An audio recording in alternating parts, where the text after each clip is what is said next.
Good morning, everybody. It is Monday morning, 9 o'clock here on Live Impact News on WCNC Plus. We are following a number of stories today, including the crash that happened at LaGuardia Airport. That airport is still shut down today, hoping to reopen things by 2 o'clock, as well as the pause in any strikes on Iran after President Trump posted on Truth Social that they have had progress on talks there in Iran. So that is on pause now for about 5 days, as well as what's happening here locally in the Carolinas, including a press conference that we will be taking to you live at 10 o'clock with Attorney General Jeff Jackson speaking from CMPD. More on that a little bit later. But first, let's get a look at your weather, because both Majestic and I are wearing a form of the Carolina blues. Mm-hmm.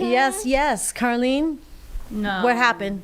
I missed the memo. What guys. happened? She said, what happened? What Still happened? look cute though. Thank you. Total cuteness. Thank Total you. cuteness. Absolutely. But we'll get I back. missed it. We'll get back to Carlene. Usually we're kind of simpatico Yeah. with the fits. Yeah. We don't even have We to didn't even try. But it's Monday. It's Monday. Maybe tomorrow. Slowly. We'll try again tomorrow. Yeah, Yeah. yeah. Slow roll out of bed because the weekend was so great. Everyone have a good weekend? So It was warm, so beautiful. Yeah. Nice. Yep. I got some sun. Got some sun? You know. Yep. Would you say Safely. yesterday was hot or no? Or would you say it was warm or would you say hot? I say warm. Okay. Yeah, we have a good We ain't seen tolerance nothing for yet for warm. Carolina warm. Yeah. So, That it's no. warm. Would was you good. say it's hot? No, I liked it. Yeah. I loved it. It was Yeah. it was beautiful, and I loved yesterday the best out of the weekend because of all the sunshine that we got. The other 2 days were fine, but Totally you know fine. we still had those clouds that kind of Right. snuck in and out. Did you notice on Saturday? I think it was Saturday, where it kind of was a little smoky, a little Yeah. hazy. Did you Yeah. notice that? Yep, it was Yeah. kind of cloudy. And I understand some of it was controlled burns. Yeah, yeah. prescribed And then when burns you out have there. those winds, you know, kind of Wind just and the ushers winds. in some of that smoke. So Yeah. It was beautiful yesterday. But I found a way to get on the lake, so I did it. Woohoo! They moved over for Look you? at her go. Jane found friends Yeah, with a boat. boat. Oh my! With a That's the boat. dream. That's the dream. She is already ahead of it before I summer know. has Can even we started. Be boat friends with your boat friend? Oh my! There seemed How to be fun! plenty of room on the boat too. Great. Bring us aboard. We've been trying to make our friends for the last year, yeah. and it ain't going very Oh well. my gosh, Really it's a is. start. It's a start, but yeah, good times. Good times had by Good. all. All right. Good. So we'll take more of that, Majestic. Yes. All right. Well, let's get to it because yesterday it was warm. It was beautiful. 87 degrees is where we topped off at yesterday. We didn't meet a record. We were close to it, but 87 is the warmest that we've seen so far this year. And it's still well above where we should be for this time of the year. Typically mid 60s, that's the norm. And yesterday, almost 90 degrees, and it was gorgeous. I saw so many people out and about enjoying it. 82 degrees though. Looking forward to that today. It's always nice when you come off of a really nice Sunday and then you head into a Monday and the weather's still almost perfect. At least we don't go from gorgeous conditions then, rain or things like that. Today's still going to be really a pleasant one. This is a live camera look coming in on Lake Norman. Not too bad. I think we'll just generally see a good mix of sun and clouds, and temperatures today, they will be above our average. The big weather story today is fire danger. Fire danger is going to be high today and tomorrow. Basically, it's incredibly dry out there. If a fire starts, it could spread fast. We're going to get into that a little bit more. By tomorrow, it's going to be the coolest day out of our work week because we have something called the dry cold front pushing through. It's going to move in from the northwest today. It's going to knock down those temperatures. It's going to bring in a little more cloud coverage, but really it's going to pick up those winds, not bringing any rain with it, hence the dry cold front. But you'll notice a cooler air and the gusty winds. Looking ahead, we have warmer temperatures ahead and potentially a little bit of an opportunity for rain showers. Let's focus in on the biggest problem in the forecast today though. High fire danger. We're looking at all the perfect ingredients that are coming together to create this setup. So we're looking at very dry conditions. The ground is really dry. We've been talking about how bad the drought is over the last several weeks. So we have dry fuel, no rain today or tomorrow, low relative humidity. So usually during the summertime, even when it's warm and windy, we have that humidity in the air, that moisture. So really wildfire danger is not that big of a deal. But because it's so dry outside, when we're talking about the air and the ground, it makes for great conditions for a fire to start. And like I mentioned, if a new fire starts, it'll spread rapidly. It'll be really hard for it to be controlled because of those winds associated with that dry front. Wildfire danger is going to be high today for all areas shaded in that tan, so avoid doing burning today. I mean, it's really hard to keep those controlled when those winds are occasionally very strong at times, and just be mindful that everything is really dry. So do what you can do to avoid starting any fires, because again, if it starts, it's going to be problematic. Where we're looking at is most of our counties are in orange. That means we have very high fire danger. Up to areas right along I-40 and north of that, that's still high. So it's not just today, but it's even tomorrow as well. Seems like Tuesday we could have extreme fire danger. So that's going to be the biggest problem in our weather story, is that bottom line, we need rain. We don't have rain, and instead we have strong gusty winds and very dry conditions. Even people who maybe smoke and they throw their cigarette butt out the window, something like that, something so small can actually trigger a fire to start, and then those winds keep gusting, especially into the afternoon, up to around 35 miles an hour. Something as small as that could cause some big issues. Currently, our winds, they're moving in from the southwest. So you probably noticed heading out the door this morning, you didn't need a big heavy jacket. It was warm out there, an abnormally warm start to the day. It was nice sending those kids off to school today and warm conditions. But there's a catch in our forecast today. While the winds continue to move in from the southwest, we'll enjoy those warm temperatures. That's why our temperatures will be into the 80s this afternoon. But once that front moves through, here's 7 o'clock tonight, you can see how those winds really intensify, but it's really the change in direction of our winds. So when the winds are moving in from the south, it's warm. When the winds move in from the north, it's pulling in some of the cooler air, and that's exactly what this cold front will do. It's a dry cold front, so unfortunately not bringing any rain with it, just instead it's going to pull in drier air and gusty winds. Here's about 11 o'clock tonight, still breezy, so if you have something outside that might blow away, you might want to make sure it's secure, because today is going to be warm and windy, bottom line. Moving on, our current temperatures though, it's 70 degrees here in the Queen City, really across the southeast in general. We're looking at a mix of upper 60s, low 70s for our current temperatures, and it's just after 9 o'clock this morning.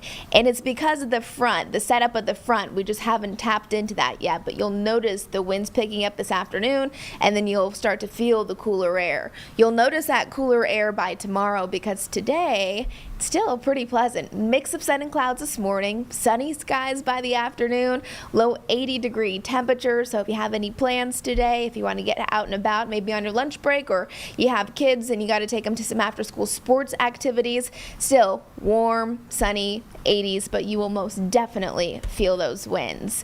Let's take you up into the mountains today. We'll see those daytime highs climb into the upper 50s, low to mid 60s, about 64 degrees there in Boone and Fleetwood. Really high up in the mountains, you're going to feel the winds. That front will approach you first because it's moving in from the northwest. And on windy days like this, if you drive in a high-profile vehicle, you'll want to do both hands on the steering wheel, because you will feel the wind, especially maybe if you drive a big truck, or if you're going on a road trip and you're going to be climbing high in the mountains. Those wind gusts are going to be a bit problematic. Once we're heading through the foothills, mild start to our Monday, 76 degrees there in Morganton and Lenore, 73 in Hickory, and then heading right around the Queen City, 82 from Gastonia to Shelby, 82 in Concord. Even though today's going to be windy, it's still going to be a beautiful day. 83 in Chester and 87 degrees there in Chesterfield. Now today's going to be a warm start to our week. Remember, tomorrow you'll feel the impacts of that front. The winds today pulls in the cooler air that we'll feel by tomorrow. So our high temperature tomorrow is 60 degrees. That's even below our average. But don't worry, we're going to make up for that. 68 degrees by Wednesday with an overall really nice mix of sun and clouds. Futurecast looks like this. You can see over the next few days, it's just going to be kind of a back and forth between some sunshine and some cloud coverage here and there. I will say, because we have such strong winds, we could usher in some of that smoke and some of that haze that you noticed over the weekend, especially if any new fires start. So keep that in mind, especially if you have any breathing concerns, allergies, asthma, that type of thing. Rain chances are really low this week, so that's not the best case scenario. Any opportunity for us to get rain from this front that's moving in today, it's zero. We're not getting rain with it, we're getting wind with it. On Friday, we do have a chance of seeing some rain. Here's a Jerry Hunt Supercenter 7-day forecast. You can see dry and warm today. Temperatures tonight dip down into right around those low to mid 40s, so cooler heading out the door tomorrow. You probably will want a jacket. 60 for our high, a little bit more cloud coverage for Tuesday. By Wednesday and into the weekend, temperatures are going to get warm. 80 degrees on Thursday. That day looks gorgeous. Friday, 87. It's going to be warm, but that warmth and a little bit of instability in the atmosphere could provide the opportunity for a few isolated storms to pop, which we actually had that on Saturday. Saturday was a day where many of us saw sunshine. Most of us didn't see storms, but there were several areas just south of Charlotte, still within our viewing area, that did have an isolated storm bringing heavy downpour, gusty wind, and then it was gone. So I think that's how Friday will set up. Then Saturday and Sunday, still beautiful, sunny skies, low to mid 60s, so really quite seasonal to look forward to this upcoming weekend. That's what I got for you guys. That looks pretty good. All right. The car. Oh, you know what? Have you noticed the pollen on your cars? Yes. Yeah. It's terrible. Yeah. Yellow. Yellow. Yes. Yeah. Makes my blue car green. Oh my goodness. Oh, right. Yeah. I wasn't here last year when it was like prime time, pollen time, so I kind of missed it, and I heard about it, but now I'm getting a full You're seeing it experience. now, right? Yeah. So, at least, going through the car wash, it'll be nice for the day, Yeah, definitely. right? All right, Majestic. Thank you so much. Of course. Appreciate that. And enjoy the week. It is a Monday. We will take a break here on Live Impact News on WCNC Plus.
Back here now at 9:14 on Live Impact News right now. I want to bring you out to a live picture out of LaGuardia Airport.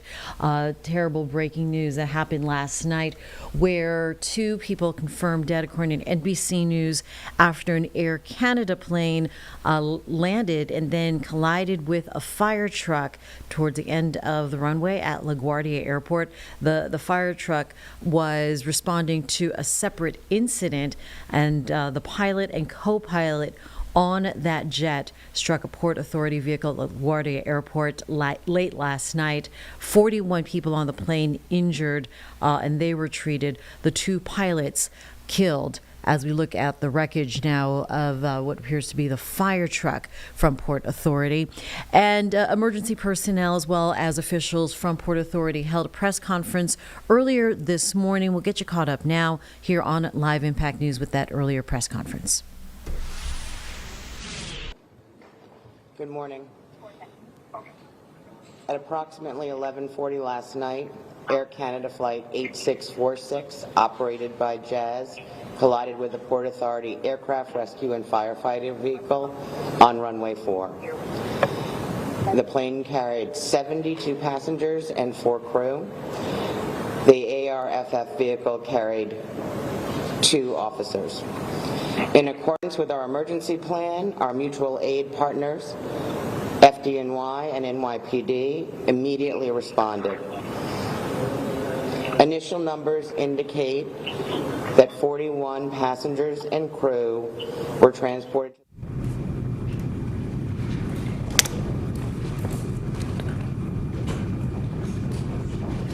But there are also serious injuries.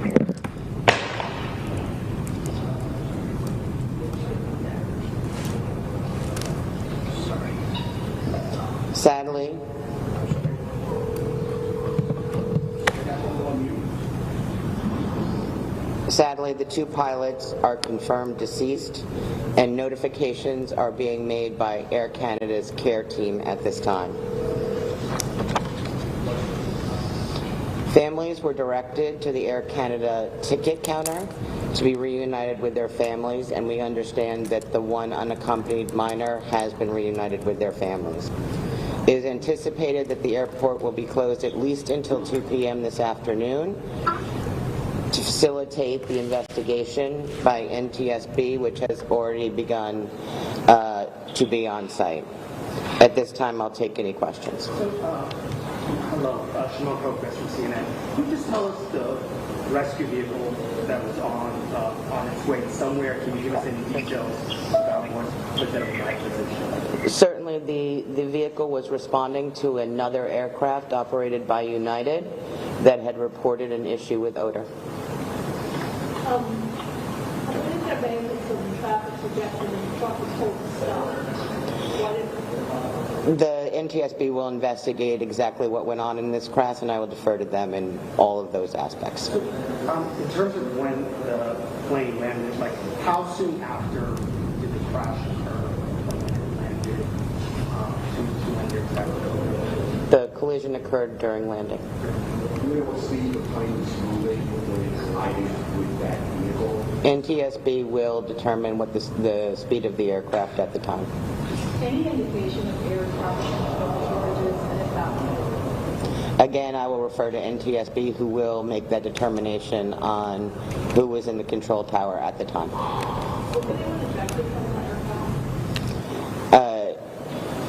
We're going to leave that to be part of the investigation at this time as we're going through family notifications. Ma'am, can you update the condition again of the 2 on the truck?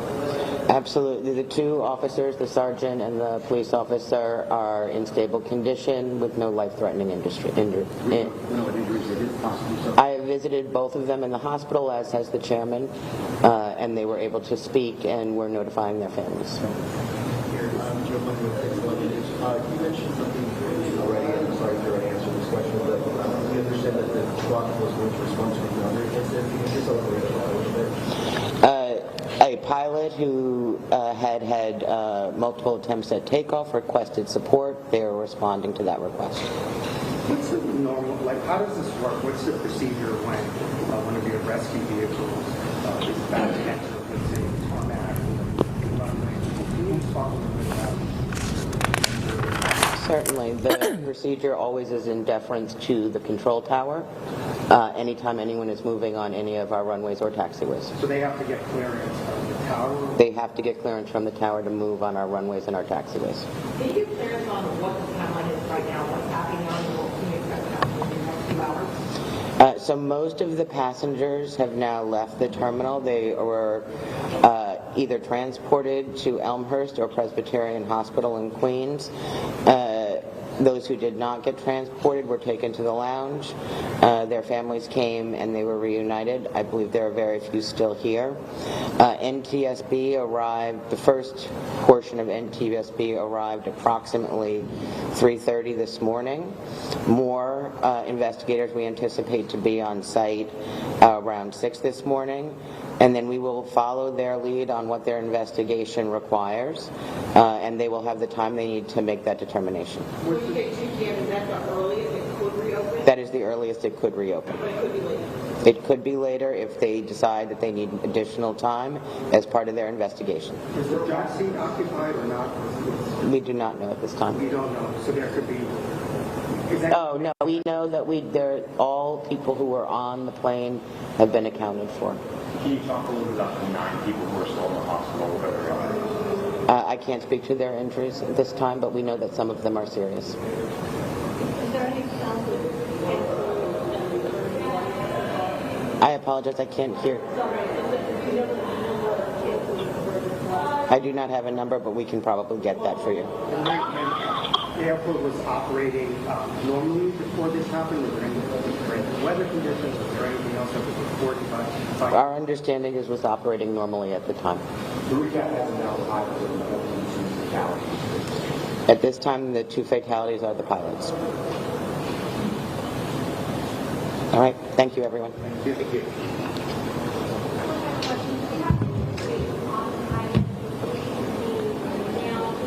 We don't have demographic information, but we do understand that they operated out of Canada as their locale. Could you summarize the fatalities, the injured, just so we have a sense? And let me just also preface this with this is still preliminary information and could change, but our understanding is that approximately 41 people were transported and 32 were released, and that we have 2 deceased who were transported by the medical examiner's office, and they were the pilots. So it will reopen. The earliest it will reopen will be 2 p.m., but that is subject to change depending on what NTSB needs. Thank you. Thank you.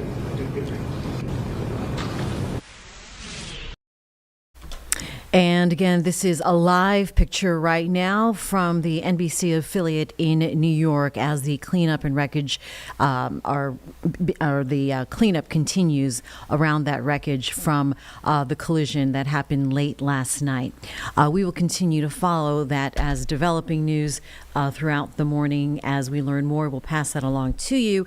We are also learning that there is a ground stop at Newark International Airport this morning because of a burning smell coming from an elevator that happened around 7:30 this morning. It seems to be in a separate incident, different airport, obviously, but in the same airspace, if you will. So we're going to follow what the FAA says on that. But with that ground stop, it's not immediately clear when the airport will resume normal operations. We'll come right back here on Live Impact News on WCNC Plus.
It is 9:26 here on Live Impact News on WCNC Plus. Right now, it is puppy o'clock, okay? We could use some puppy love, this good energy, because we want to celebrate National Puppy Day and a live look now at the next generation of service dogs. Joining us this morning is Marissa Raddick with Canine Companions, which is launching this Puppy Nation Puppy Cam. Marissa, thanks for joining us this morning.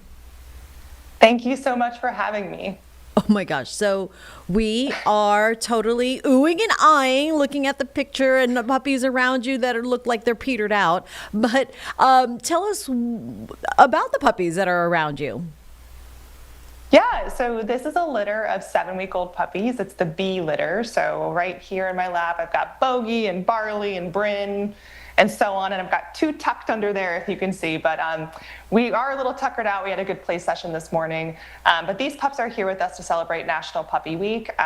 You can tune in to watch the live stream camera that we have running all week. You could go to canine.org/puppycam to tune in and see the beginning of these future service dogs and their journey. Oh my gosh. Okay. So yes, they are not stuffed animals. They're so real. They're too adorable. I can't stand it. But they also have a very important future ahead, Marissa. Tell us about their journey from puppy to full trained dogs. Yeah, so their journey, like I said, is just beginning. But at the end of this week, they're going to be transported to their volunteer puppy raiser.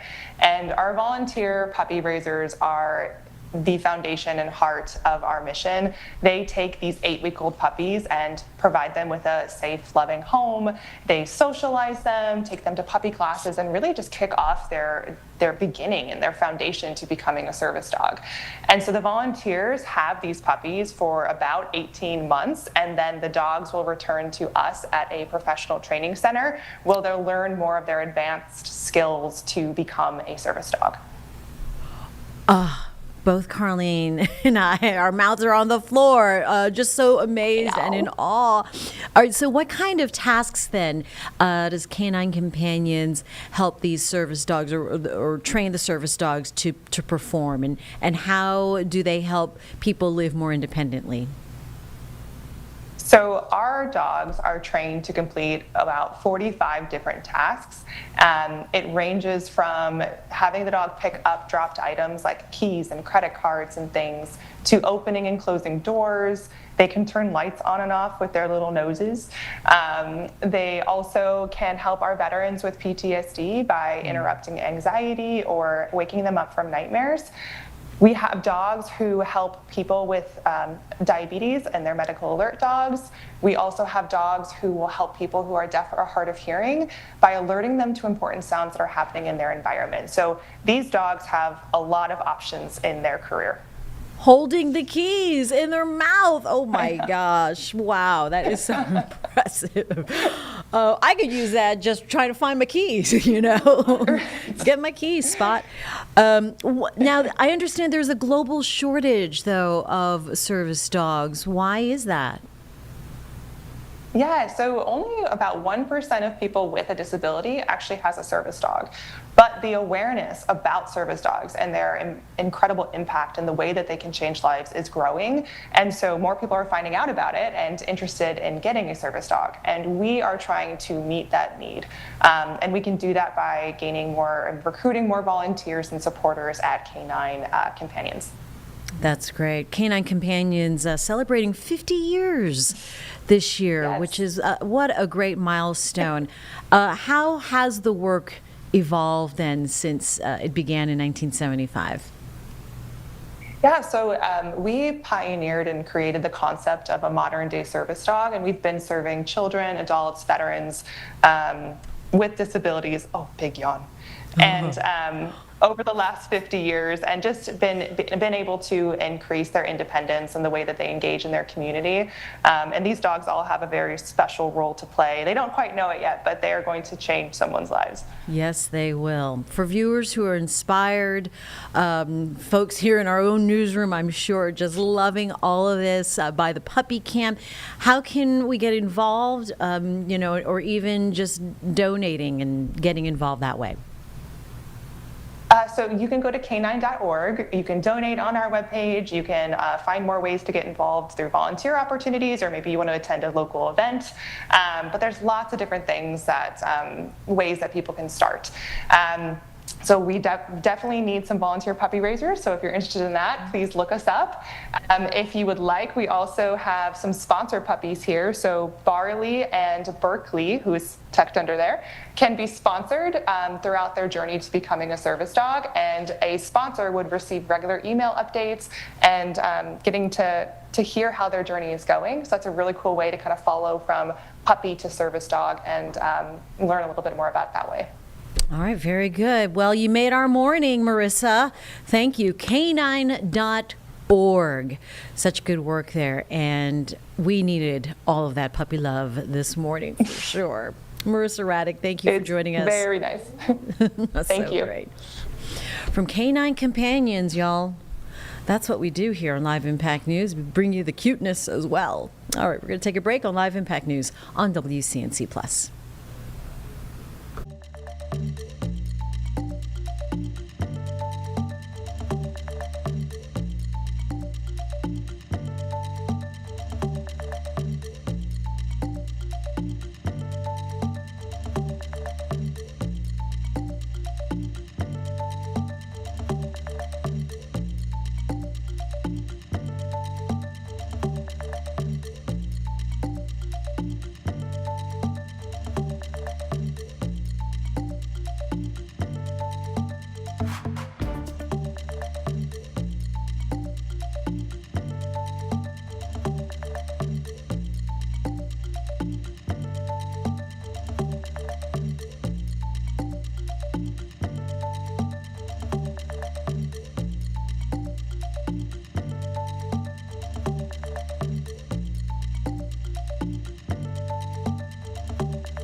At 9:34 here on Live Impact News on WCNC Plus, we continue to follow the TSA being impacted and your flight travel plans with a live picture right now out of Atlanta, busy airport there, and folks are being advised to take plenty of time to get to the airport as this partial government shutdown continues, not being able to fund TSA. Agents and a lot of people, a lot of TSA workers are calling sick.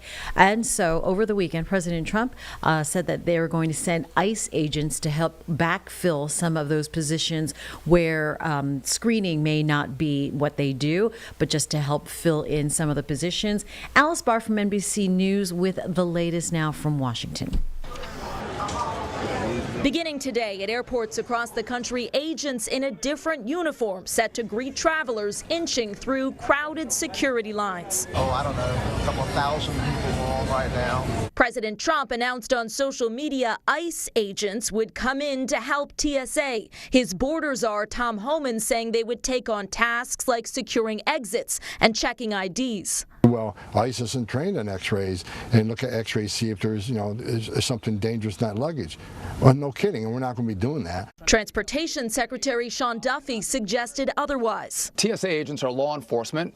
They know how to pat people down. They know how to run the x-ray machines because they are, again, under Homeland Security with TSA. Homan said details were being worked out just yesterday. Anything to get things going. As some travelers raise concerns. Putting ice in there just, to me, elevates tensions unnecessarily. Funding to the Department of Homeland Security has been cut off for more than a month, with Democrats pushing for changes to immigration enforcement operations. DHS says more than 400 TSA officers have quit since the shutdown began. Thousands more calling out as they miss paychecks again. Checking accounts are wiped out. We haven't recovered from the last two that we've had before. While the two political parties point fingers, TSA and travelers paying the price, with lines like here in New Orleans snaking to the parking lot. In Washington, Alice Barr, NBC News. And our Richard Devane at Charlotte Douglas Airport covering things here on the ground in the Carolinas. See how travel is there as we go to that now on Live Impact News on WCNC Plus. Good morning, folks on the Plus. Take a look at the lines. This is the reason why less than 10 minutes for TSA Security Checkpoint 1, Security Checkpoint 3, as well as TSA PreCheck, all in good shape. But that's not the case around the country. That's why the White House plans to send ICE agents to help those TSA furloughed federal workers who are going unpaid for yet another week. Now, the U.S. Border Czar, Tom Holman, calls sending the agents as a force multiplier, he says, and said that the agents would take on non-technical roles like monitoring lines and checking IDs so that TSA officers who are still on the job can focus on screenings. Here in Charlotte, lines haven't lengthened at times. We've seen about 40 minutes at the longest this weekend, but that doesn't match the chaos at other airports still. Officials and Democrats warn about using agents who aren't trained for TSA duties. So if you're flying, the best advice: arrive earlier than usual and watch your airline alerts. TSA is where the funds need to be made, and anything that they can do to help out, I think that would be really beneficial for them. Putting ice in there just, to me, elevates tensions unnecessarily. People may be afraid to fly because they think they're going to get seized or detained. Yeah, and as we can tell you, as we come back here live, of course, the lines are looking good. That's been the case all morning. This is normally a busy day. We can tell you that so far there have been more than up to 400 TSA agents who've either quit their jobs or resigned in total. Of course, if we have ICE agents coming here, we'll let you know. And that was our Richard Devane earlier this morning on WCNC Plus at Charlotte Douglas. So far, not too bad compared to certainly some other parts of the country, seeing those long lines to get through security. At 9:39 right now, we want to switch gears and talk about heart disease as well as strokes driven by multiple factors and often linked to diet and exercise. But there's also a hidden threat, a hidden genetic risk that a lot of folks don't know about. So joining us this morning, our cardiologist, Dr. Ijeoma Isidienso, she's the medical director of the Emory Preventive Cardiology Program and Family Heart Foundation ambassador and heart attack survivor, Chuck Lane. Good morning, you two. Thanks for joining us. Good morning. Doctor, let me start with you. What is this hidden risk that a lot of folks don't know about? Well, lipoprotein A is an LDL-like particle that is associated with genetic inheritance, and so it's passed down in families. We know that high lipoprotein A is associated with increased risk for heart attacks, strokes, and certain types of valvular heart disease. It's hidden because people simply don't know about it. It does require cholesterol testing. It is not part of a regular cholesterol panel, and so you have to actually specifically test for lipoprotein A in order to find out if you've inherited this specific risk factor. Okay, and then Chuck, if you were, in 2024 when you had your heart attack, if you were exercising and eating well 5 days a week, take us back to that moment. How surprised were you? Oh, it's shocking. I basically left the gym and about a half hour later started having some symptoms. So I suffered a major heart attack. It was 100% blockage in one of the arteries in the heart. It's commonly called the widowmaker. And it was very much a surprise to me because I had no prior symptoms. I'd always worked out my entire life. I ate healthy. I didn't smoke. My job was active. So it was one of those things where I had a lot of questions about why did this happen to me. And luckily, a couple months after my heart attack, my primary care physician sent me out for the lipoprotein A test in addition to my normal blood work. And my numbers came back high. And so at that point, I needed to search for answers. Okay. And doctor, why can't exercise and good nutrition alone help this?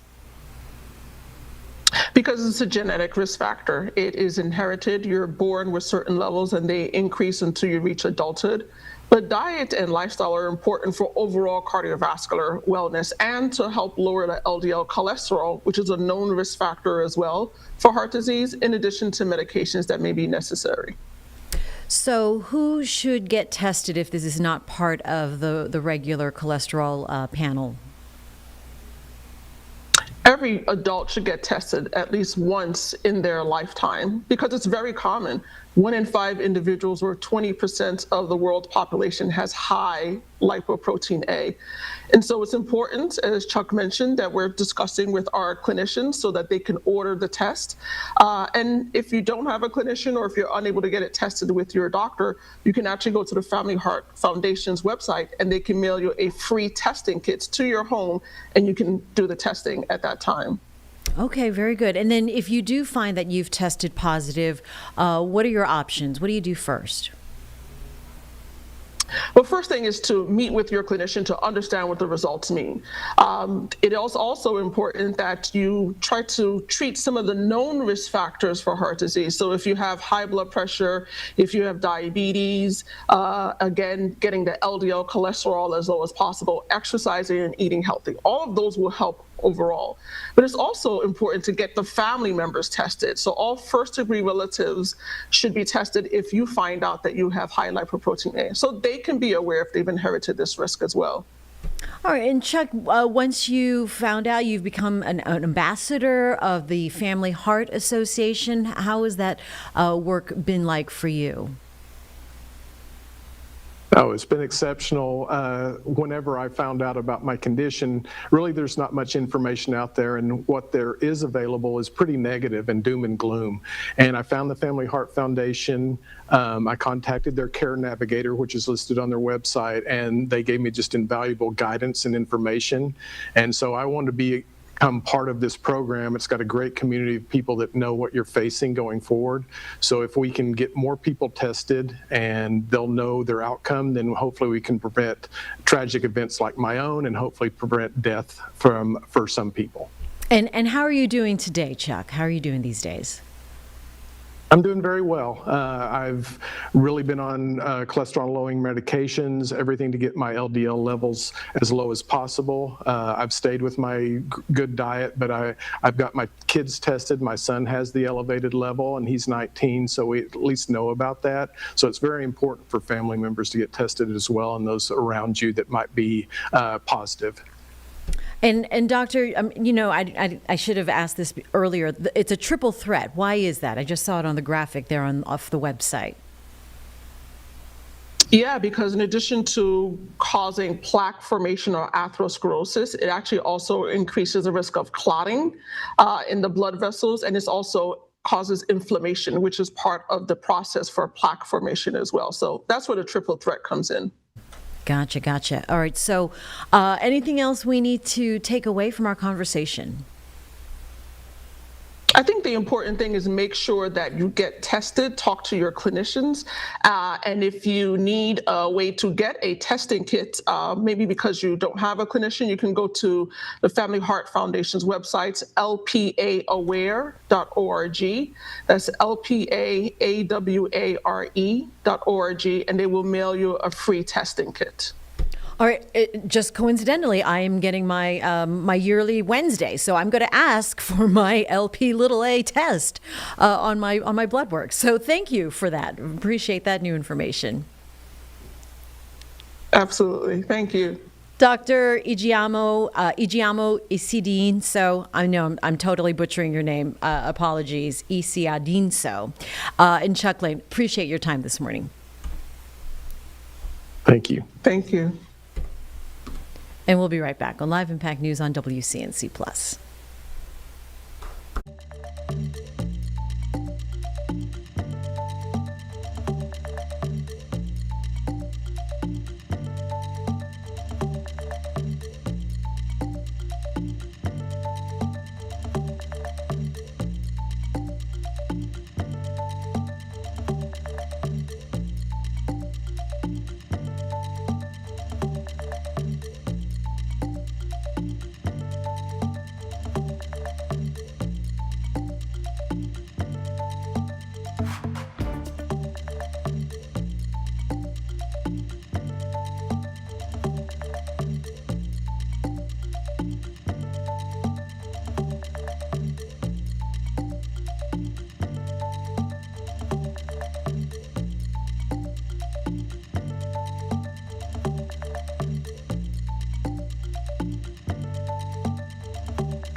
Right now at 9:48 here on Live Impact News on WCNC Plus, President Trump is leaving Palm Beach, Florida, headed to Memphis, but taking some local questions now from media.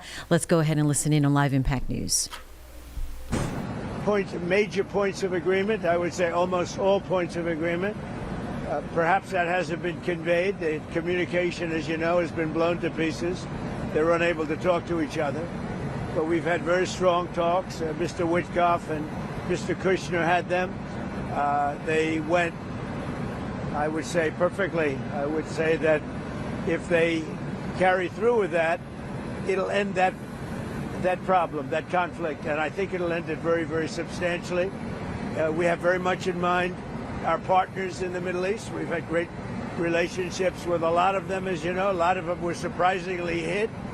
And I was surprised to see it, and so was everyone else. But we have, they're very much in mind in the discussions. So the discussions took place yesterday. They went into yesterday evening. They want very much to make a deal. We'd like to make a deal too. We're going to get together today by probably phone, because it's very hard to find a country. It's very hard for them to get out, I guess. But we'll at some point very, very soon meet. We're doing a 5-day period. We'll see how that goes. And if it goes well, we're going to end up with settling this. Otherwise, we'll just keep bombing our little hearts out. Who is Steve Witkoff speaking with, Mr. President?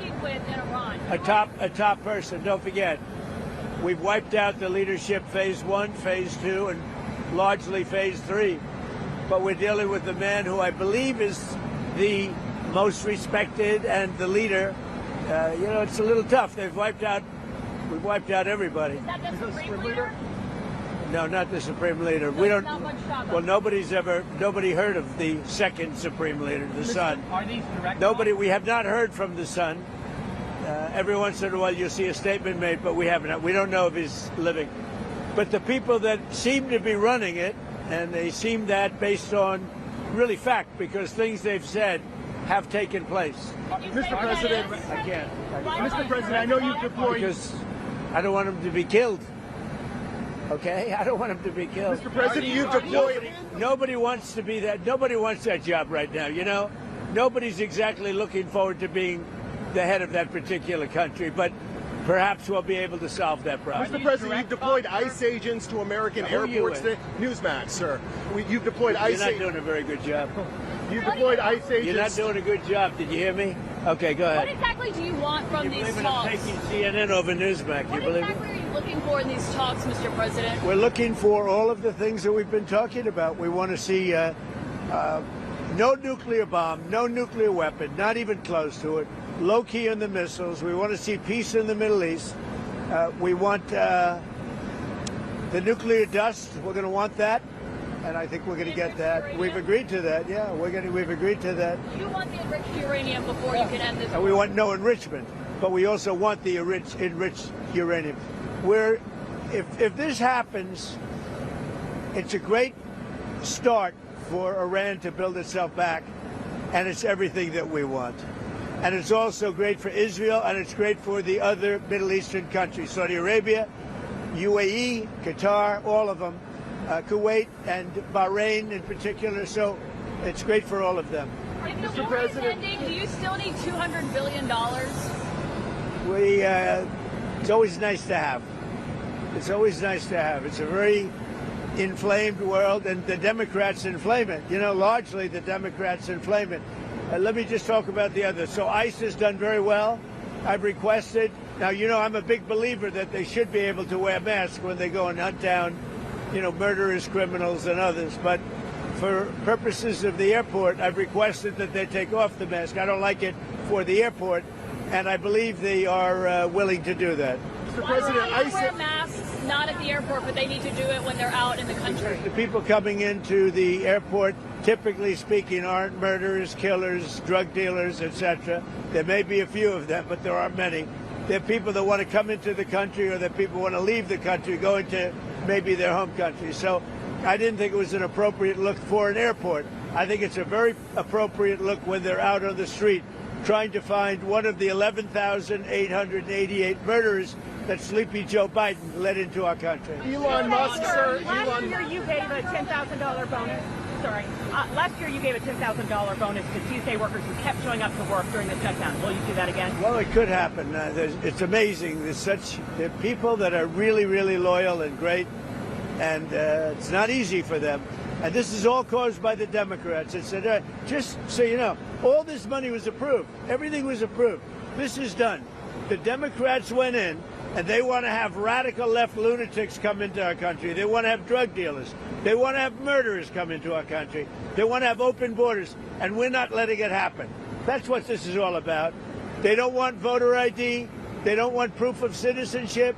They don't want mail-in ballots. They're so corrupt. What they want, the only thing they want is mail-in ballots. So we also added, as you know, into the Save America Act. And it's called Save America. It's not the Save Act. But we added no transgender mutilization of our children and no men in women's sports.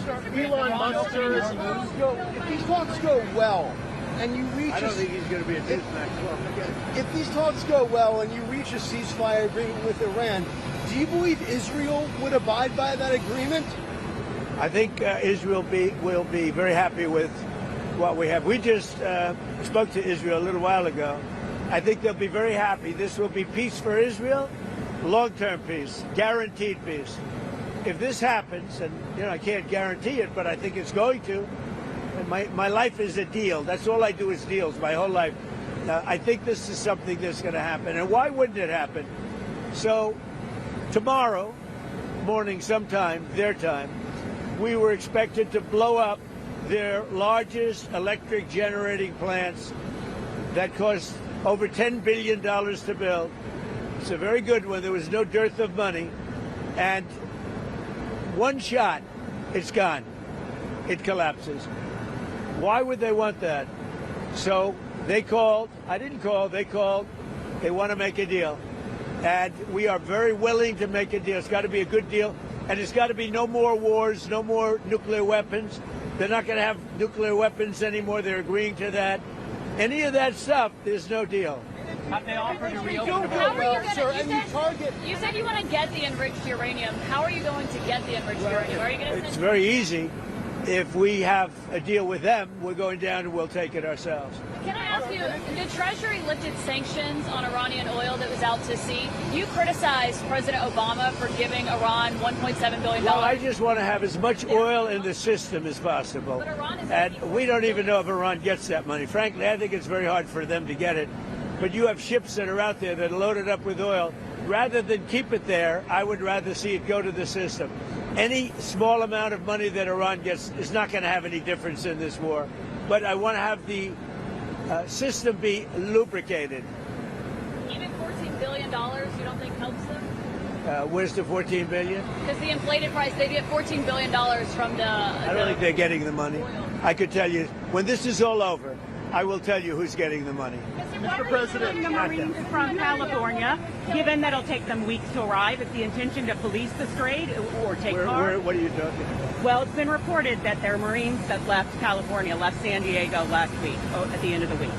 Why are they headed there now? Well, let me ask you this. If you were in my position and I asked you that question, do you really believe I'd give you an answer? It's a crazy question. Mr. President, we don't talk about strategy. Yeah? Another young woman was killed by an illegal immigrant that was let in under the Let Biden administration. Let in by Biden. Give a message for her family. It's devastating. These people were let in by Biden. We're getting them out. We're getting them out fast. That's why ICE is so important. They're doing such a good job. This animal, I saw the whole thing last night. They gave me a briefing. Came in through Joe Biden with his open door policy, and his border czar, Kamala, who never saw the border, never made one phone call. All the ICE people, you see, they all know me. Everyone knows me. They like me. I speak to them all the time. Didn't make one phone call during 4 years. She was the border czar to anybody on the border. Never went there. This person came in through the open door policy of Joe Biden, and we have others. We're taking them out by the tens of thousands. We're doing a great job, but it's a shame. They've hurt our country. Just remember this. Joe Biden and that gang of radical left lunatics, some very smart, but radical left and bad ideology, sick people. These people have hurt our country very badly. Are we directly talking with Iran? Hitting those uranium power plants.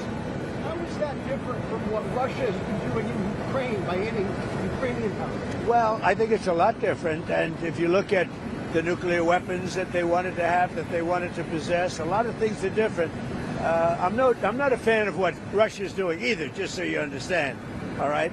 But it's a lot different. You're talking about a country that has been evil for 47 years. They've been horrible. Death all over the world, not just us. Look at the way they attacked unexpectedly all of those countries surrounding them. It was not supposed to be. Nobody was even thinking about it. But they wanted to take over the Middle East, and they wanted to knock out Israel permanently. And if they had a nuclear weapon, they would have been able to do that. Are we President talking to Iran? Mr. President, do you know whether Joe Kent was leaking? Look, I'm not a fan of the guy. If you look at, and you never cover this, if you look at his truths or whatever he went on, if it's X or truth, if you look at his truths or his statements, he was all for everything. All of a sudden, he wasn't. He was a man that I met at Dover. He came and his wife was killed. He remarried fairly quickly. His wife was killed, and I felt badly for him. He ran for Congress, he lost. He ran for Congress again and he lost. I said, you know, he's a guy, nice guy, seemed like a very nice guy. I met him, he was pretty heartbroken, but I said, you know, it's a shame. He ran for Congress twice. Call him up, give him a job in the White House. Smart. They gave him a job in the White House, and this is what he does to me, you know? Being a nice guy doesn't pay off too much. Mr. President. Think of it. He loses twice in Congress, ran not very good campaigns, should have won, but he loses twice. How do I get him? I have my people call him, because I didn't deal with him for the most part. I saw him a couple of times, but I never dealt with him at all. I had no idea his ideology was left or right, whatever it is. I can say this. He said very strongly that Iran is not a threat. Iran's been a threat for 47 years, and there's not a country in the world that doesn't agree with me on that. So I take this guy, Joe Kent, who lost twice for Congress, pretty badly and tough, and was devastated, and I know that he lost his wife. So instead of letting him live out his life, I brilliantly have my people call him and offer him a job in security, essentially, in the White House. And what does he do? He goes out and he says that Iran is not a threat to get publicity. Now, he probably signed up with CNN, or maybe signed up with your division of Newsmax, I don't know, but probably signed up with CNN or somebody. But if you look at his tweets, X's or truths, whatever he uses, I don't know because I don't follow him, what he said is 100% he agrees with me. All of a sudden he leaves. I never knew he had a problem. Now, I hear they're looking at him for leaking. That's possible. But just so you understand, just to put it to rest, he lost twice badly. He also lost his wife. He's remarried since. He lost his wife. I felt badly for him. So I told my people, reach out to him, give him a job at the White House. This is the thanks I get. Any other questions? Overall crime in Memphis. He said Iran was not an imminent threat, that's what the intelligence showed. I think it was an imminent threat. I think that Iran, if we didn't bomb them with the B-2 bombers, now that set them back, but if we didn't hit them with the B-2 bombers, they would have had a nuclear weapon within 2 weeks to a month. And if they had a nuclear weapon, they would have used it as soon as they got it. If you obliterated their nuclear sites last summer with your strikes, then how can you argue it was an imminent threat now? Oh, we hit them so hard, we obliterated them. But that doesn't mean with the right equipment, you can't dig down and go get it. We don't want that, and we won't have that. But we obliterated that site. They still haven't been able to get it. That was a complete success. But if it wasn't, they would have had, if we didn't hit them, if we didn't use the B-2 bombers, which are unbelievable. We just ordered 22 more of them, modern version, by the way, super modern version. If we didn't hit them with the B-2 bombers, they would have had, within 2 weeks of that attack, that's why we hit them, because we knew they would have had a nuclear weapon. They would have used it on Israel and the entire Middle East. Overall crime in Memphis is down 43% since you began this task force. Is this a template you think is working? Well, what I'm doing today, really, this was a little bit before, set up a couple of weeks ago. This was before we had this situation with Iran take place last night. And by the way, they're just not communicating. When they say, I'm sure they don't mean that.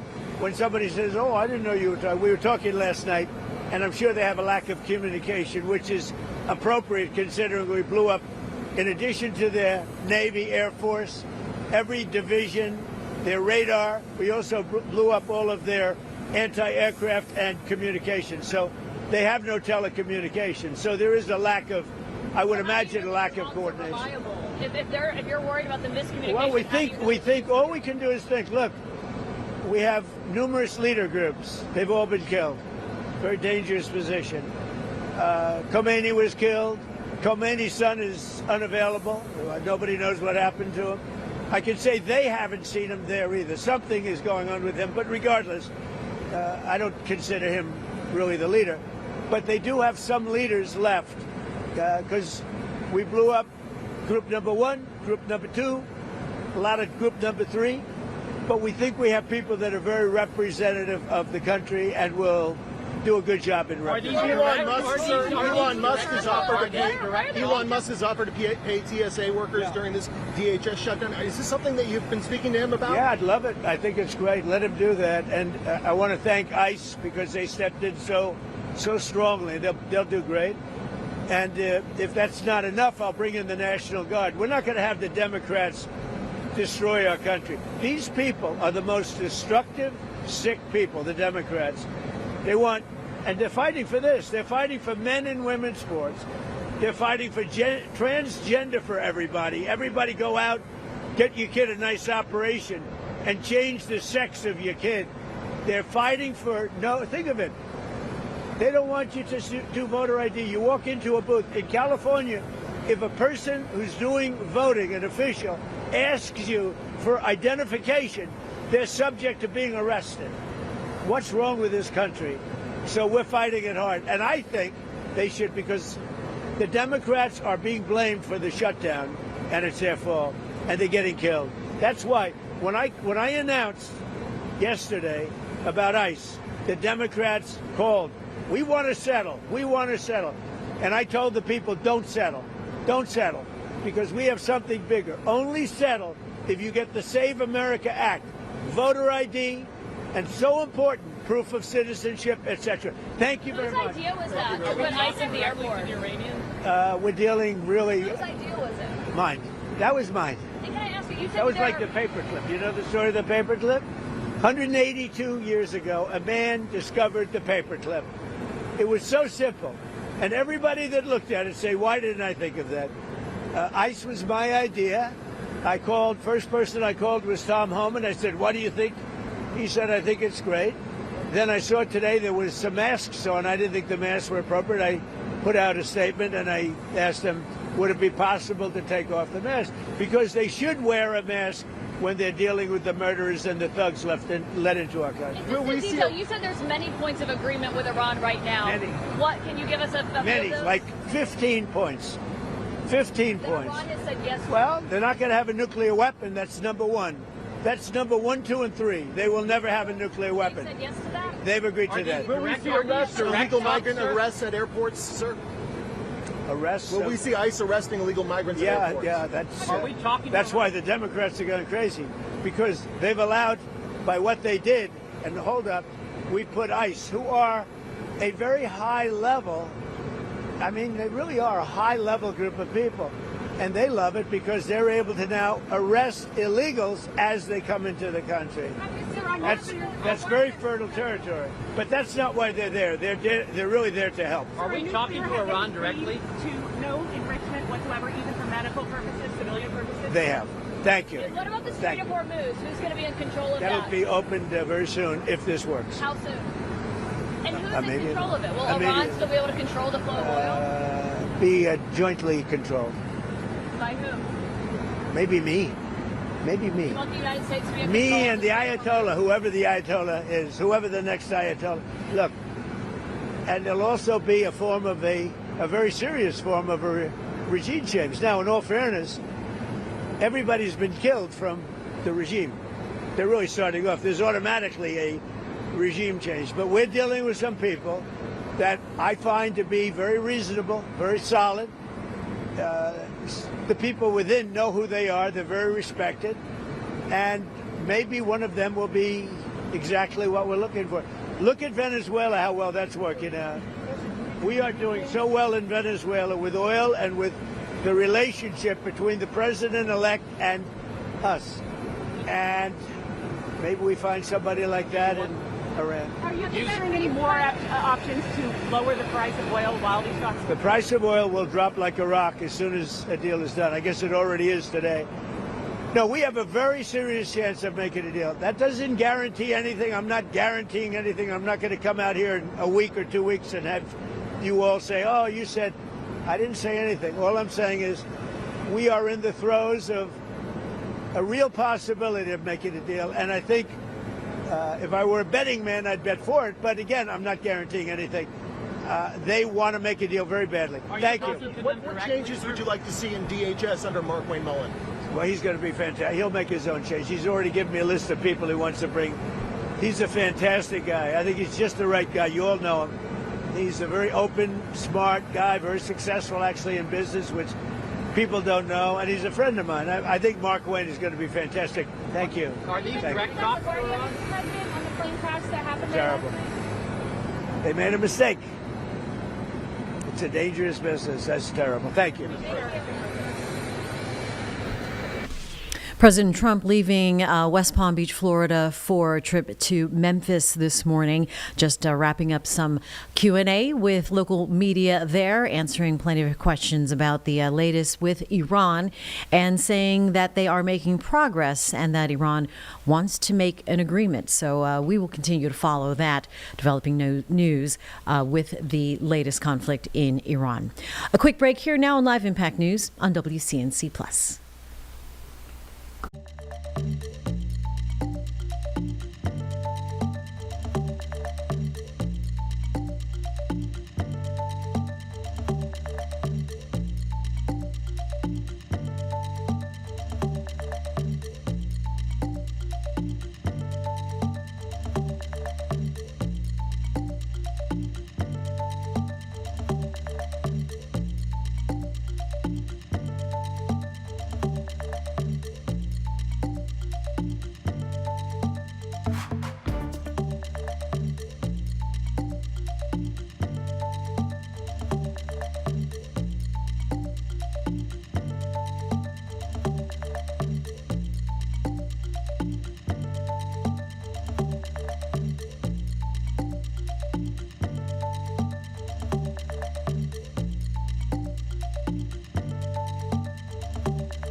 At 10:12 here on Live Impact News on WCNC Plus. Happening right now in Uptown is a press conference for the Attorneys General Jeff Jackson and Alan Wilson talking about law enforcement with tools to combat money laundering that fuels and supports the fentanyl epidemic. So the two attorneys general meeting right now with CMPD. Let's listen in on Live Impact News on WCNC Plus.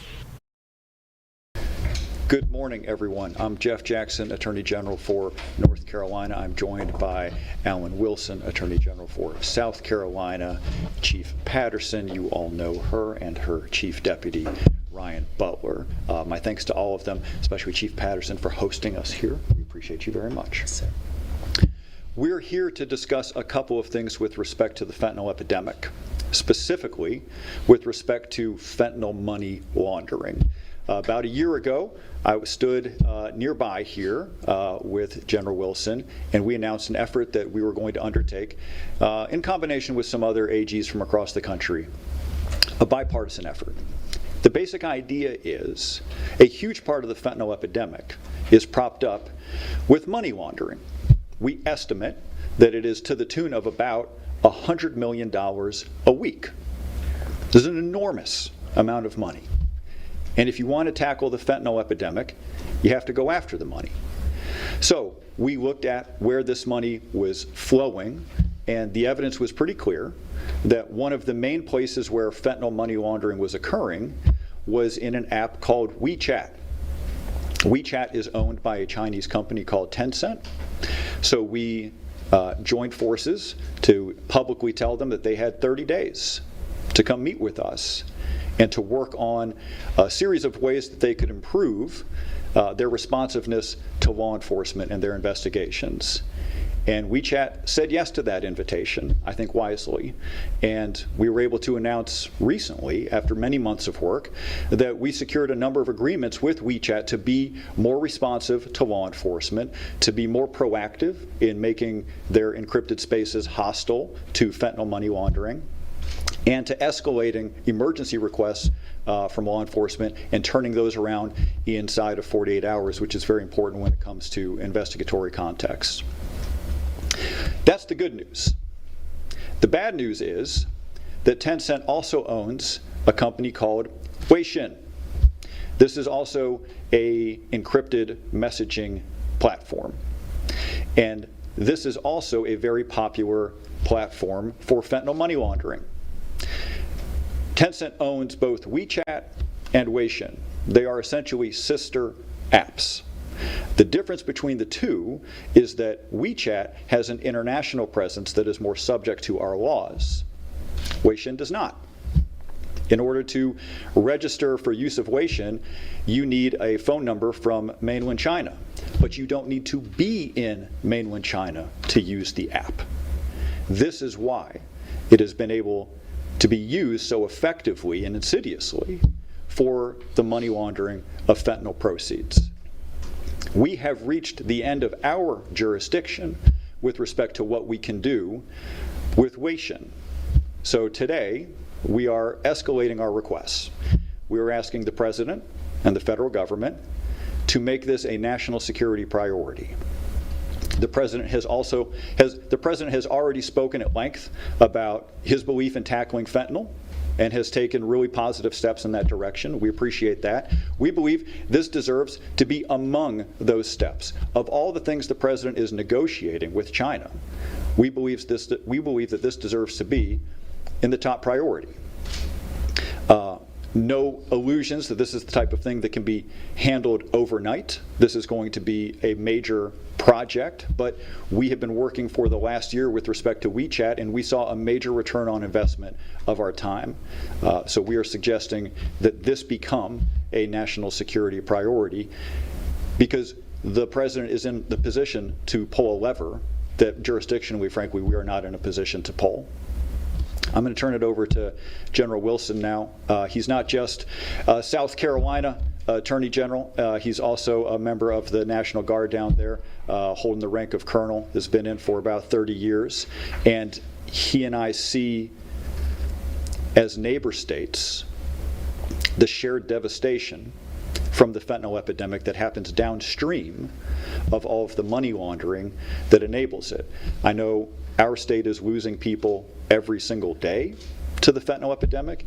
South Carolina is losing people every single day. So we're not just shared in running offense on this problem, we are shared in the grief that is created when this problem is allowed to persist.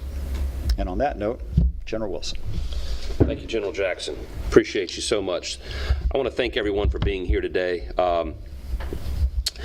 You know, General Jackson did an excellent job of kind of framing the issue for all of you as it relates to what WeChat is as an application, how it is being used by those trying to engage in illicit drug trafficking, especially the fentanyl trafficking issue. When I look at this, and by the way, I appreciate the compliment, he is also a member of the National Guard here in North Carolina and wears the uniform as a major in the North Carolina National Guard. And so people who wear the uniform see things through multiple lenses. Obviously, as attorneys general and as the chief legal officers and prosecutors of our respective states, we see this as a public safety issue. We also see this as a public health issue. But as members of the National Guard and the armed forces who wear the uniform, we also see this as a national security issue. Now, at the state level, with local law enforcement and state law enforcement, we are able to use the tools and resources available to us by our respective states to work together with local law enforcement and state law enforcement agencies. We are also willing to liaise and collaborate and cooperate with our federal partners when it comes to public health and public safety. In South Carolina, back in early 2024, the very first state grand jury case we had that year dealt with Mexican drug cartels operating drug trafficking operations in South Carolina, and there was one particular state grand jury case that was called Devil in Disguise. That was its code name. This case involved us indicting through multiple jurisdictions in the upstate of South Carolina 64 defendants. Within this one narrative, there were 6 fentanyl-related deaths. In that one case alone, we seized enough fentanyl to kill 500,000 people in our respective states.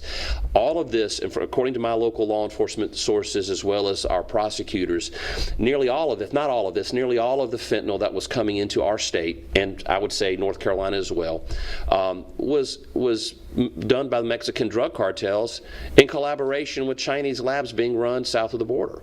And so these drugs are being poured into the United States, and they're being aided in large part by Chinese-owned companies that own applications like WeChat and their Chinese counterparts, which we can't get to.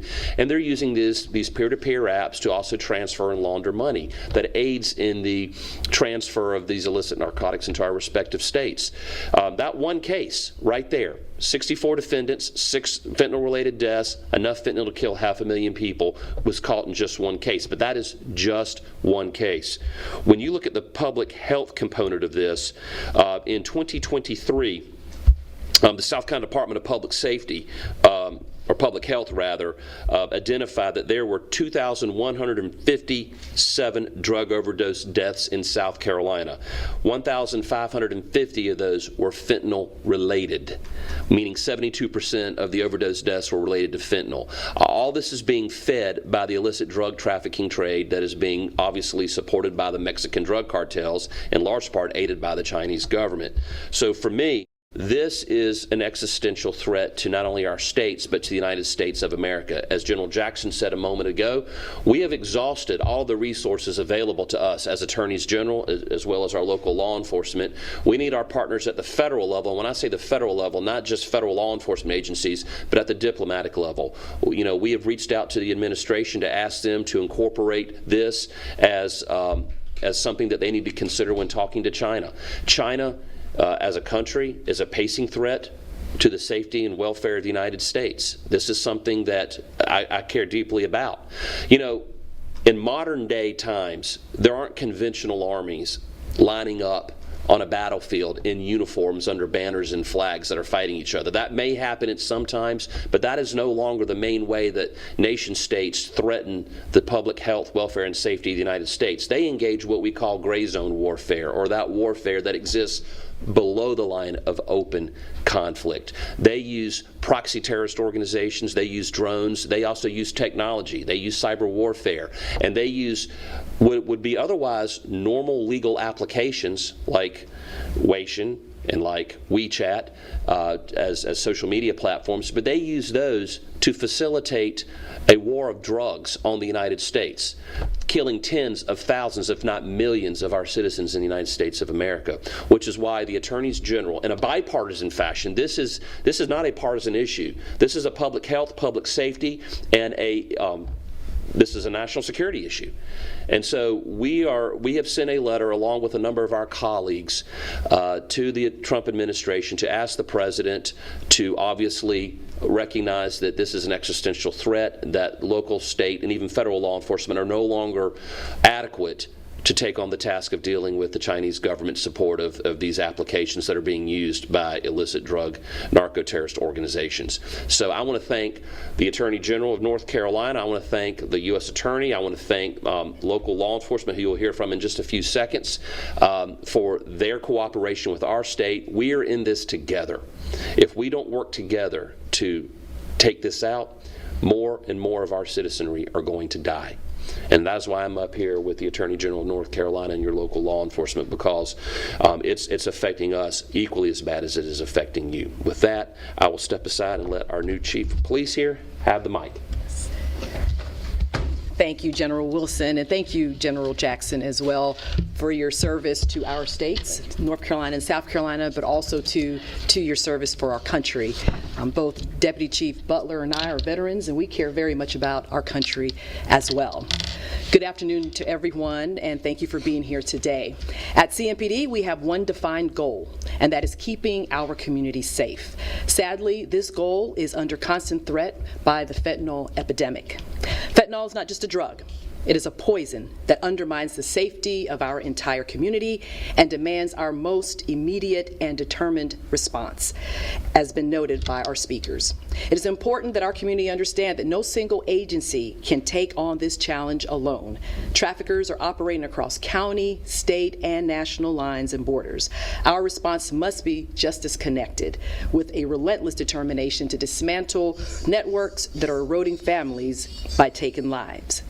What you see today on this stage and up here is a powerful example of collaboration. And since taking this seat, I have talked extensively about working with all our partners to solve the concerns that we have in our community. We are partners coming together from both sides of the aisle to address a national epidemic. As the AGs have noted, we are looking closely at how digital platforms, specifically apps like WeChat and WeChat, are being used to facilitate money laundering and drug operations. We are committed to closing that digital door. CMPD, along with our partners, will continue to hold traffickers accountable while doing everything in our power to protect our neighbors and our residents. Together, we are better equipped and better informed when we work together. Together, we will save lives. And at this time, I'd like to introduce CMPD Deputy Chief Ryan Butler, who oversees our Special Investigations Bureau.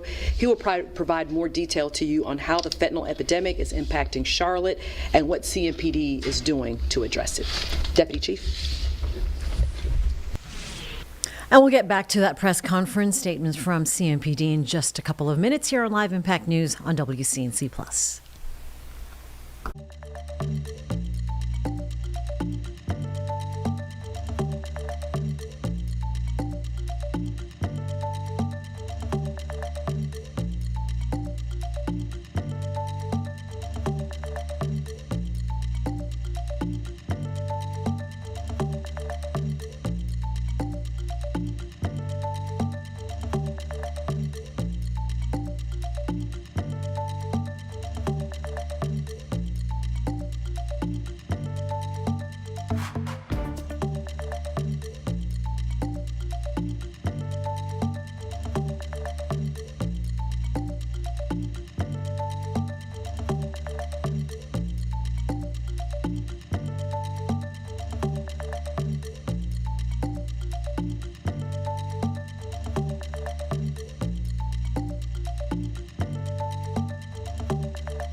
Back here now at 10:28 on Live Impact News on WCNC Plus. Take you back out to Uptown. CMPD headquarters with a press conference between CMPD and the Attorneys General for North and South Carolina is now on Live Impact News. Thank you, Chief. To put a scale of this fight into perspective, in 2025, almost 80% of all overdose deaths in Mecklenburg County were confirmed fentanyl related. This isn't just a statistic. It represents over 1,800 calls for service just last year for our department. But we know that number is just the tip of the iceberg. It doesn't account for individuals treated on scene by our partners at Medic or the Charlotte Fire Department, those who self-transport to the hospital, or the many more who receive Narcan from a friend or a family member and never call 911. The true reach of this poison is far wider than any police report can capture. But our strategy to combat this nationwide epidemic is multi-layered. While our patrol officers are the first to encounter these substances, our Vice and Narcotics Unit are engaged at a much deeper level, working diligently to identify the source. We are also proud to work alongside many of our federal agencies, including the DEA, FBI, HSI, and ATF. We are tracking these drugs back to their global sources. We aren't just seizing pills and making arrests, we are dismantling the financial engines that keep traffickers running. As these criminal organizations evolve, our investigative methods must evolve as well.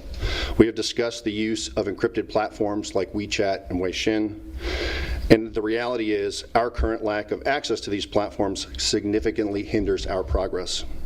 While we are maximizing every resource currently at our disposal, truly dismantling these networks requires us to close the technological gap that still stands in our way. We remain committed to the targeted enforcement necessary to hold these criminal organizations accountable. Thank you. Any questions? Hi. You mentioned that President Trump's administration has been open to following up on fentanyl-related issues. Has there been any response from the White House on this so far? Well, we're sending the letter today. Okay. So I won't hold them to quite that standard of an inside the hour. But I will say, in the president's first term, he specifically talked about WeChat. Oh, he has said he is well aware that this plays a big role in the, as Chief Butler just said, the financial engine that keeps the fentanyl epidemic running. Any other questions?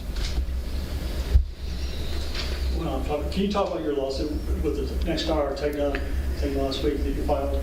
Sure, relatively new, but it has to do with the merger of two major TV stations, or rather TV companies that own a bunch of stations. So it would be the first and the third combining would be the largest TV company in the world, would reach about 80% of homes. So we've filed a lawsuit, and that is now pending, and I'll give you an update as soon as we hear back from the judge. I think we are expecting to hear something from the judge later this week.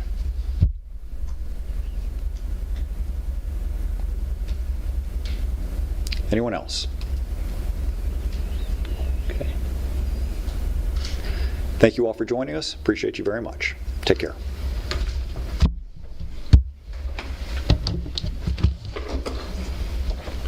All right. And as that press conference wraps up, we will regroup here as well on Live Impact News on WCNC Plus.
At 10:34 here on Live Impact News on WCNC Plus.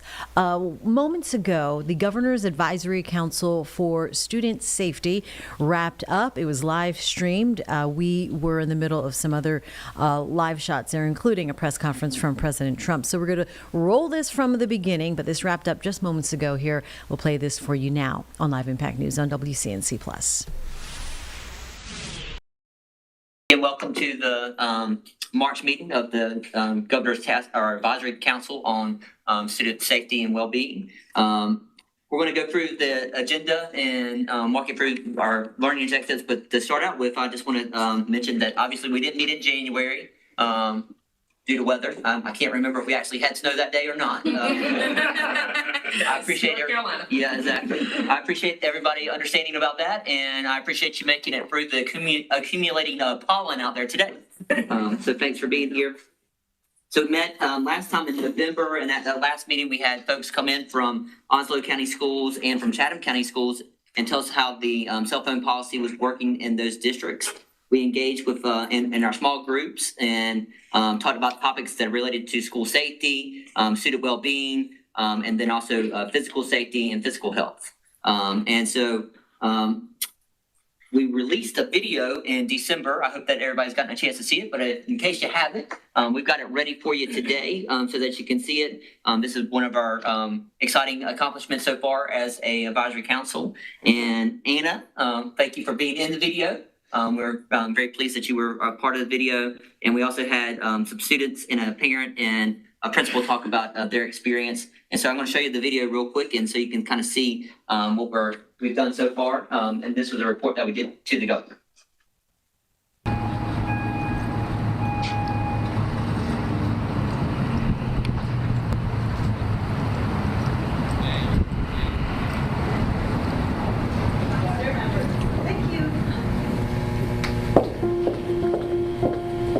Here at Laney, our cell phone policy is no phones during class. During instructional time, there are no cell phones, no electronic devices out.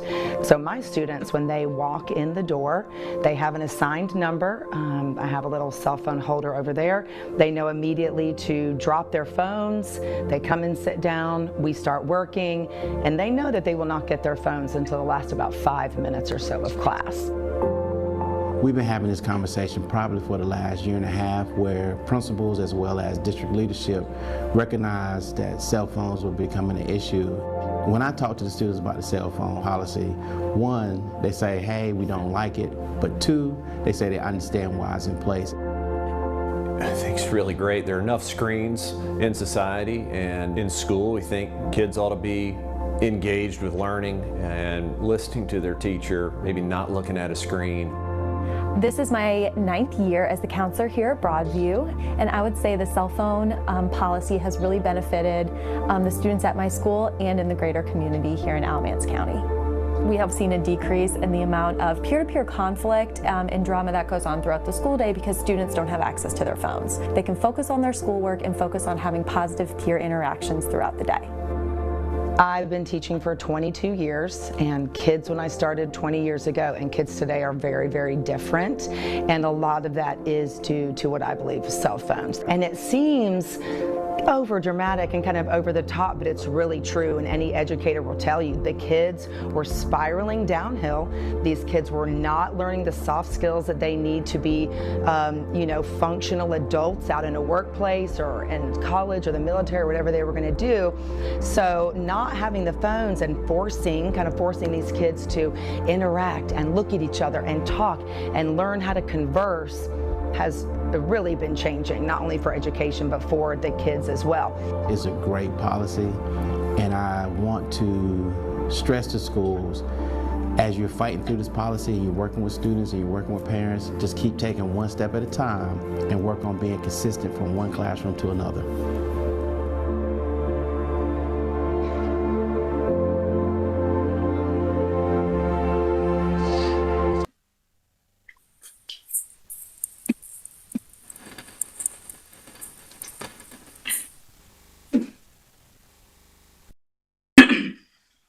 So congratulations to everybody for the work that we put into this, especially to Elena. I know that she was the main leader in making sure all this could happen. So thank you for your work on the video, and thank you to the team, and thank you for our council members being stars in the video.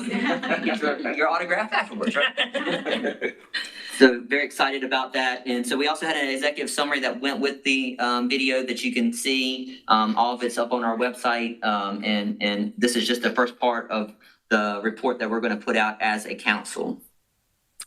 So it's hard to believe it's already been a year. We got together a year ago and started this last March. And so thank you so far for your commitment to this process and to the council. The executive order that created the council is good for 2 years. So the governor has established this council to last for 2 years. And so we got another year to really pull together our final report of what we're going to try to put together for the citizens of the state of North Carolina. And so thank you so far for your commitment, and then for the work that we're going to do in the future to put together that final report.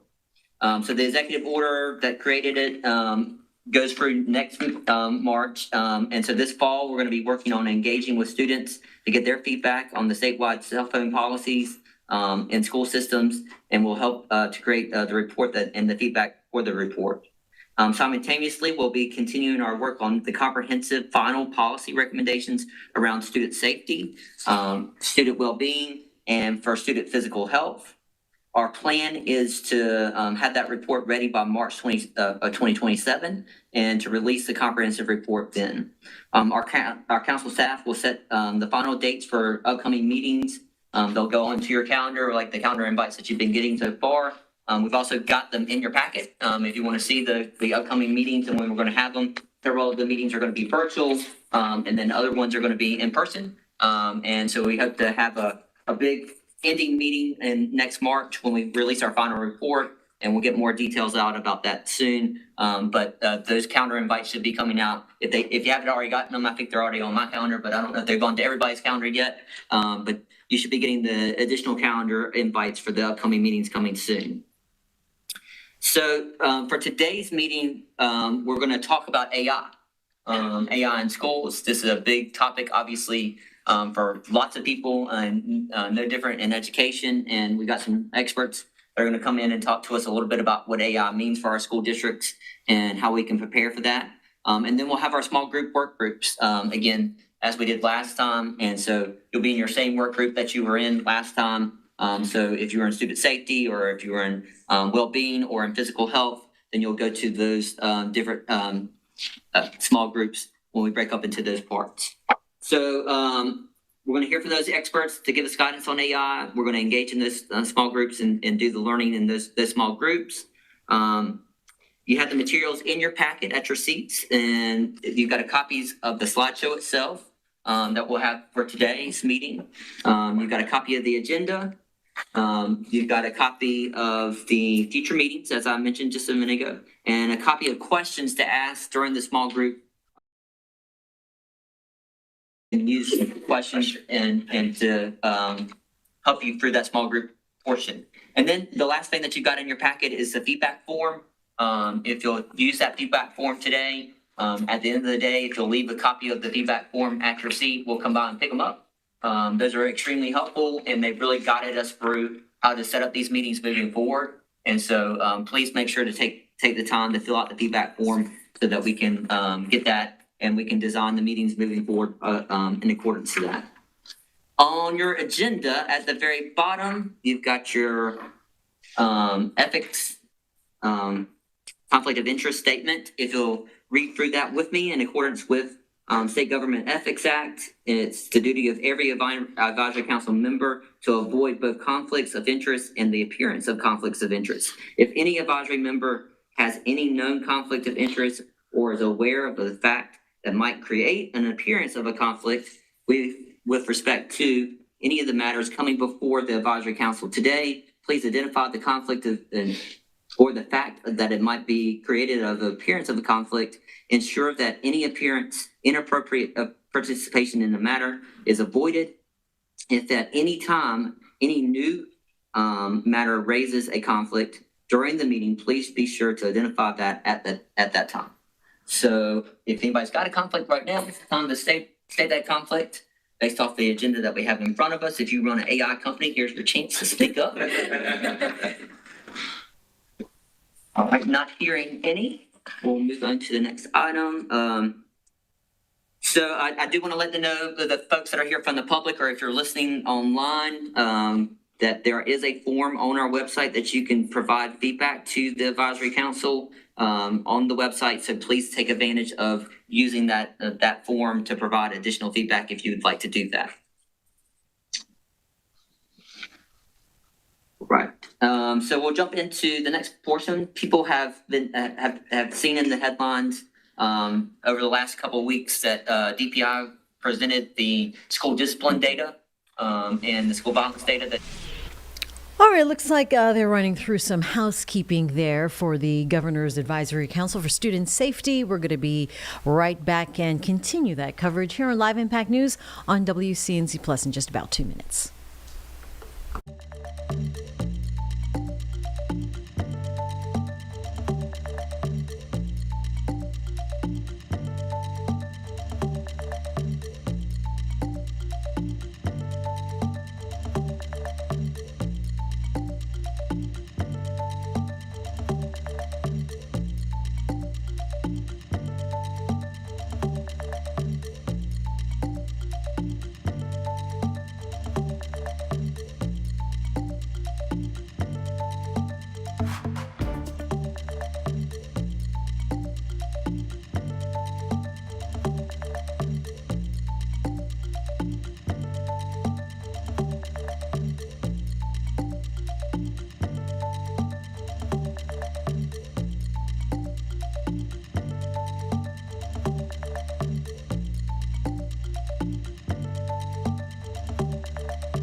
At 10:47 here on Live Impact News on WCNC Plus, we'll run about 10 more minutes of the Governor's Advisory Council for Student Safety now. An earlier live stream now talking about AI on Live Impact News. State Board of Education. We're going to have that presentation at our next meeting. So if you're wondering why we're talking about that today, we are going to have it at our next meeting. We're excited to have them come in and get the full details that covers both discipline and violence, and also suspension data. So that will be at our next meeting coming up. So for today, we are fortunate to have with us actually Dr. Wren, who is with DPI, could not come today. She had a death in her family. I think her mother passed away, so keep her in your prayers. But we're very fortunate that we have Vera Cooper. Did I get it right? That's okay. Who's with us today and is going to present to us about AI in schools, and she's with the Department of Public Instruction. And we look forward to your presentation. Thanks so much. Thank you very much. Thank you for having me this morning. This is a very important conversation, and I'm glad that you're having it. And I'm happy to offer whatever insight that I can. So we'll go ahead and get started. It's not. So there we go. Okay. And as you said, Dr. Wren could not be there, but that was my contact information. I zipped through a little too quickly. But just kind of to frame the conversation, I'd like to start with this, that if we teach today's students as we taught yesterday's, we rob them of tomorrow. And that is a very old statement from John Dewey. And if you're an educator, you know John Dewey. He lived in the 1920s, and he was talking about, at that point in time, trying to prepare our students for the Industrial Revolution, revolution. And so we were taking kids that were pretty much farm kids and trying to train them into people that could work in these factories and be punctual, follow orders, do repetitious tasks. And he began a revolution in education that in the modern education system in a lot of ways still resembles that. But of course, 100 years later, things are very, very different. And the world has changed drastically. And in some ways, education has not kept pace. And so we did put devices in front of all of our students several years ago. But in a lot of cases, those devices have not really fulfilled the promise of changing education. And I think we have to come to terms with the fact that all device use is not the same. And these passive use where students are working individually on devices, and as has already been mentioned, a lot of times in place of communicating with other human beings is not working for them. So we have to really think about how we're going to move forward. And that's kind of what our department is about, our Office of Digital Teaching and now we're digital learning and school connectivity. But we also have to think about the pace of change that we're seeing in the world. And I live in an AI bubble. I'm the Emerging Technologies Consultant, and I've been in charge of leading the work for 3 years of leading the AI innovation in North Carolina and implementation. But we have to really consider that our students that start the school year this year, they're going to graduate in 2038. And when I think about the progress that we've seen in the last few years in technology, it's hard for me to even imagine what things are going to be like in 2038. And so how do we prepare kids for that? And how do we balance innovation and safety? Because they have to progress together if we're really going to prepare our students.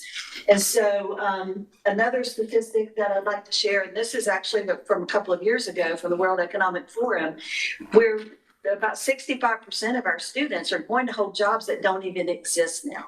Now, when I was in school, and I'll tell my age a little bit, in the 80s, in the town I lived in, we had 4 major factories, and we knew that about 85% of our students were going to go to work in one of those factories. Those factories don't exist anymore. Those jobs don't exist anymore. And so we have to really consider that our students are, many of them, going to be holding jobs or careers that we don't even know about at this point in time. And so we have to try to think about how we can prepare them for that. And the simple fact that we also have to accept, and I think these statistics might be underrepresented, but a Common Sense Media report found that 70% of students were using AI already, and this was last year. And their use of AI is outpacing adult use, and their teachers sometimes are not being trained to use it and not being trained to monitor it, not trained to understand it, and that often occurs without guidance, and that's an issue. I feel like we really failed in a lot of ways on the social media because it was taboo and we did not train students about it and how to use it. And in schools, if you're an educator, you know we've been dealing with all of that for a long time. Now we do have legislation now that is addressing that, and we are able to plug in some AI literacy in that, because in order to understand social media and algorithms and data, that is all part of AI literacy as well. But they're going to learn it on TikTok, and they're going to learn things that we don't want them to learn, like how to manipulate photos and how to cheat and how to make it seem undetectable if we're not teaching them, and especially our lower socioeconomic and marginalized communities that may not have that support at home. And so we really feel like we have to be the public schools have to be that last safe place for these students. And it's not just teens. This was disturbing to me. This same report from Common Sense Media, which is a very reputable organization, found that 39% of children in ages 5 to 8 are interacting with AI tools and using them for learning. And that to me is very concerning. And also, if you're not following the news a lot, there are toys coming out that have AI, that are AI enabled and have realistic human sounding voices. And there's been already some data breaches and some real concerns about the things those toys are teaching our students. But we have to realize that a lot of parents are not aware of this, and they may buy those toys for their children and not understand the implications of that. And so we also need to be educating parents, and that needs to be a big part of our role as well. So in our Office of Digital Learning and School Connectivity, we do a lot to try to help our public schools. And there's a link there. These are clickable links when you get the presentation in front of you to our hub.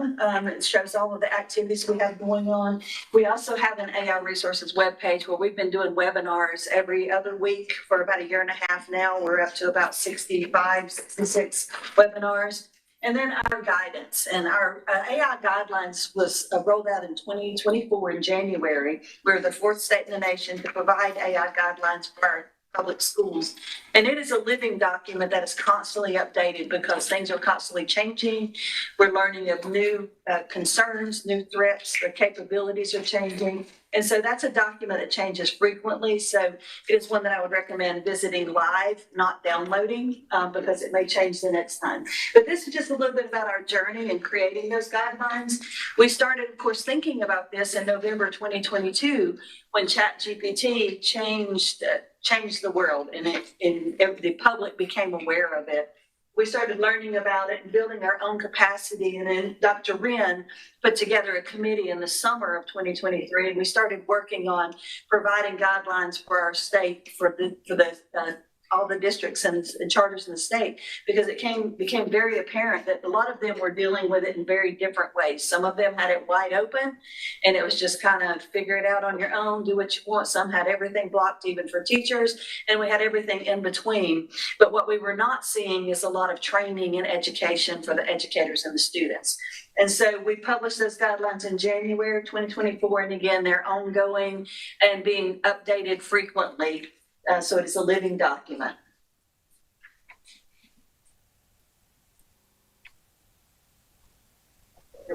Okay, so our division, of course, supports several different work streams. The guidebook I've already talked about, the AI guidelines, AI literacy.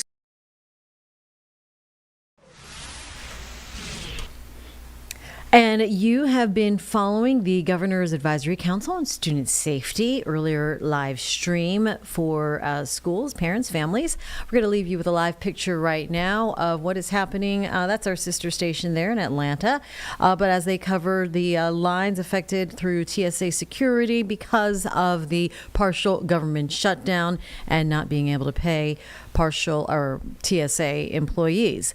We're going to leave you with 11 o'clock, Charlotte Today. Up next, have a great day.